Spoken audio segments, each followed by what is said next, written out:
Alinsunod sa direktiba ng tanggapan ng punong ministro ukol sa pansamantalang pagpapahinto ng trabaho at mga inspeksyon para sa kaligtasan kasunod ng mga kamakailang lindol. Ang MOH BARM ay nagsagawa ng masusing pagtitingin sa mga gusali nito para tiyakin ang kaligtasan ng mga tauhan at ng publiko.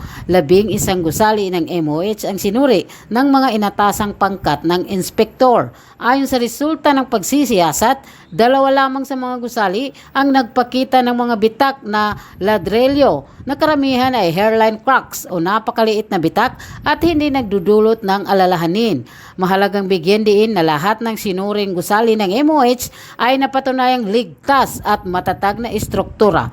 Walang natuklasang anumang isyu na panghina sa integridad o kakayahan nitong magamit. Ipinagbibigay diin ng MOH sa publiko na nananatili itong maingat sa pagbibigay prioridad sa kaligtasan at paghahanda habang patuloy na naghahatid ng mahahalagang serbisyong pangkalusugan sa komunidad ng Bangsamoro. Walang malaking isyu sa istruktura ang natuklasan at ang mga operasyon ng MOH ay magpapatuloy alinsunod sa mga kaugnay na abiso at mga protocols para sa kaligtasan. Ito ang inyong Kabangsamoro Tet Uyag Kasanggamo sa Pagbabalita.